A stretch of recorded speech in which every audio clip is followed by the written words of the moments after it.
Hello everyone, welcome back to my channel. আজি মই পৰিৱেশ প্ৰদূষণ আৰু ইয়াৰ প্ৰতিকাৰ এই বিষয়টোৰ ওপৰত এখন ৰচনা লৈ আহিছোঁ। আশা কৰোঁ আজিৰ ভিডিঅ'টো আপোনালোকৰ ভাল লাগিব আৰু আপোনালোকৰ বাবে যথেষ্ট হেল্পফুল হ'ব।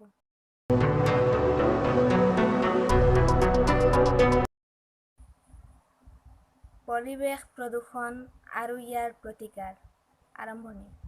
বৰ্তমান কালত সৰ্বাধিক চৰ্চাত থকা বিষয়টো হৈছে পৰিৱেশ প্ৰদূষণ। পৰিৱেশ শব্দটোৱে আমাৰ চাৰিওফালে থকা সকলো উপাদানকে সামৰি লয়। মানুহ আৰু পৰিৱেশৰ সম্পৰ্ক নিবিড়, সেয়া সত্য। কিন্তু বৰ্তমান সময়ত পৰিৱেশ বেছিকৈ প্ৰদূষিত হৈছে আৰু এই ক্ষেত্ৰত প্ৰধানকৈ মানুহ জগৰীয়া। অনিষ্টকাৰী পদাৰ্থই পৰিৱেশ বিনষ্ট কৰা প্ৰক্ৰিয়াকে সহজ অৰ্থত প্ৰদূষণ বুলি কোৱা হয়।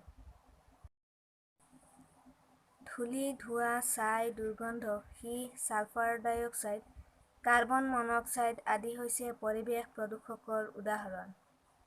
সাম্প্ৰতিক কালত পৰিৱেশৰ প্ৰধান উপাদান বায়ু, পানী, মাটি আদি নানা কাৰণত প্ৰদূষিত হৈ পৃথিৱীত ভয়াৱহ পৰিস্থিতিৰ সৃষ্টি কৰিছে, যাৰ ফলত মানুহৰ লগতে জীৱ-জন্তু নানা সমস্যাৰ সন্মুখীন হৈছে। আধুনিক যুগত সম্পূৰ্ণৰূপে পৰিৱেশক প্ৰদূষণৰ পৰা মুক্ত কৰিব নোৱাৰি, যদিও আমি মানৱ জাতিয়ে উচ্চ বিচাৰ চিন্তাৰে সচেতনমূলকভাৱে পৰিৱেশ নিৰ্মূলৰ ক্ষেত্ৰত কাম কৰি গ'লে বহুত সহায় হ'ব। প্ৰকাৰ: বৰ্তমান জন অৰণ্যময় বিশ্বত কিছুমান মানুহে বিলাসিতাৰ জীৱন-যাপনৰ উদ্দেশ্যে পৰিৱেশ বিনষ্টকাৰী সামগ্ৰী ব্যৱহাৰ কৰি অথবা প্ৰাকৃতিক বস্তুবোৰ বিবেচনাহীন ভাৱে ব্যৱহাৰ কৰি প্ৰতিদিনে পৰিৱেশৰ স্বাভাৱিক অৱস্থাৰ অৱনতি ঘটাই আছে। মানুহৰ স্বাস্থ্যৰ হানিৰ মূল কাৰণ হৈছে পৰিৱেশ প্ৰদূষণ। সাম্প্ৰতিককালত বায়ু প্ৰদূষণ, পানী প্ৰদূষণ, মাটি প্ৰদূষণ, শব্দ প্ৰদূষণ আদি অতিমাত্ৰাত বৃদ্ধি পাই আছে। প্ৰকৃতিৰ গুৰুত্বপূৰ্ণ উপাদান আৰু মানুহৰ অপৰিহাৰ্য সম্পদ হৈছে মাটি। এবিধ উপাদানৰ ওপৰত ভিত্তি কৰিয়েই মানৱ সভ্যতাৰ বিকাশ সম্ভৱ হৈছে। সাধাৰণতে মাটিৰ লগত কোনো ৰাসায়নিক পদাৰ্থ, বিষাক্ত ধাতু, ঔদ্যোগিক আৱৰ্জনা, তেজস্ক্ৰিয় পদাৰ্থ, এচিড, বৰষুণ আদি মিহলি হ'লে মাটিৰ স্বাভাৱিক গুণাগুণ নষ্ট হয় আৰু উৰ্বৰতাও হ্ৰাস পায়। মাটিৰ এনে অৱস্থাক মাটি প্ৰদূষণ বুলি কোৱা হয়। পৃথিৱীৰ বেছিভাগ ঠাইতে মাটি প্ৰদূষণ এটা সৰ্বাত্মক সমস্যাৰ দৰে হৈ পৰিছে। প্ৰাকৃতিক অথবা মানুহৰ কিছুমান কৰ্মৰ ফলত বায়ুমণ্ডলত কঠিন, তৰল বা গেছীয় পদাৰ্থ মিহলি হয়, ফলত বায়ুমণ্ডলৰ ভাৰসাম্যতা বিনষ্ট হয়। সহজ ভাষাত বায়ুৰ স্বাভাৱিক অৱস্থাৰ পৰিৱৰ্তন ঘটিলে বায়ু প্ৰদূষিত হয়।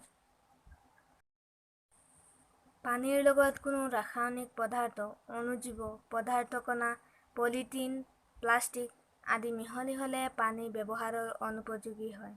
এনেদৰে নিৰ্মল পানী ব্যৱহাৰৰ অনুপযোগী হ'লে পানী প্ৰদূষিত হোৱা বুলি কোৱা হয়। পৰিৱেশ প্ৰদূষণৰ কাৰণ: মূলতঃ প্ৰাকৃতিক আৰু মানৱসৃষ্ট এই দুই কাৰণতে পৰিৱেশ প্ৰদূষিত হয়। কিন্তু বৰ্তমান সময়ত প্ৰাকৃতিক কাৰণতকৈ মানৱসৃষ্ট কাৰণেহে বেছিকৈ প্ৰদূষিত হৈছে। প্ৰাকৃতিক কাৰকৰ ভিতৰত এচিড বৰষুণ, আগ্নেয় উদগীৰণ, বানপানী, বনজুই আদিয়েই প্ৰধান। উদ্যোগৰ প্ৰসাৰ আৰু বৰ্ধিত হাৰত বননি ধ্বংস পৰিৱেশ প্ৰদূষণৰ মূল কাৰণ। ইয়াৰ উপৰিও প্লাষ্টিক, কাঁচ, ৰাসায়নিক পদাৰ্থ আৰু অন্যান্য আৱৰ্জনাইও মাটি প্ৰদূষিত কৰে। কল-কাৰখানা আৰু গাড়ী-মটৰৰ পৰা নিৰ্গত হোৱা ধোঁৱাই বিশেষকৈ বায়ু প্ৰদূষিত কৰে। সম্প্ৰতিকালত ঠাই বিশেষে সাগৰ-মহাসাগৰৰ পানীভাগো প্ৰদূষিত হোৱা পৰিলক্ষিত হৈছে। এইদৰে বিভিন্ন কাৰণত ঘটা পৰিৱেশ প্ৰদূষণে মানুহক ৰোগীয়া কৰি পেলাইছে।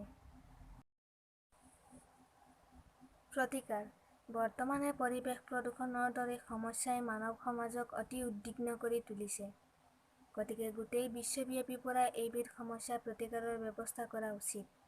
এই ক্ষেত্ৰত চৰকাৰ আৰু ৰাইজ দুয়ো পক্ষই যুটীয়াভাৱে প্ৰচেষ্টা চলাব লাগিব। বৰ্তমানে মানুহে অত্যাধিক হাৰত বননি ধ্বংস কৰি থকাৰ ফলত পৰিৱেশ প্ৰদূষিত হৈছে। তাৰ বাবে ৰাইজ সচেতন হ'ব লাগিব তথা চৰকাৰে এই ক্ষেত্ৰত কটকটীয়া নিষেধাজ্ঞা জাৰি কৰা উচিত। আৱৰ্জনাবোৰ সঠিকভাৱে নিষ্কাশন কৰিব পাৰিলে পৰিৱেশ প্ৰদূষিত নহয়। ৰাসায়নিক সাৰ, কীটনাশক দ্ৰব্য আদি পৰাপক্ষত ব্যৱহাৰ নকৰিলে অথবা ন্যূনতম পৰিমাণত ব্যৱহাৰ কৰা উচিত যাতে ই পৰিৱেশ প্ৰদূষিত কৰিব নোৱাৰে। যান-বাহন ব্যৱহাৰ কম কৰাৰ উপৰিও যান-বাহনৰ পৰা নিৰ্গত হোৱা ধোঁৱা হ্ৰাস কৰিবলৈ উচিত কৌশল ব্যৱহাৰ কৰিব লাগে। বৃক্ষৰোপণে পৰিৱেশখন সুস্থ আৰু নিকা কৰাত সহায় কৰে। ইয়াৰ উপৰিও ন বৈজ্ঞানিক চিন্তাধাৰাৰে প্ৰদূষণ প্ৰতিকাৰৰ উপায় উলিয়াই এইবোৰ প্ৰয়োগ কৰিলে বহু সহায় হ'ব এই ক্ষেত্ৰত। সামৰণি: মানুহ শাৰীৰিক আৰু মানসিকভাৱে সবল হৈ থকাৰ বাবে এখন সুস্থ পৰিৱেশৰ প্ৰয়োজন। কিন্তু গোটেই পৃথিৱীখনত বিভিন্ন ধৰণৰ পাৰিৱেশিক সমস্যাই গা কৰি উঠিছে।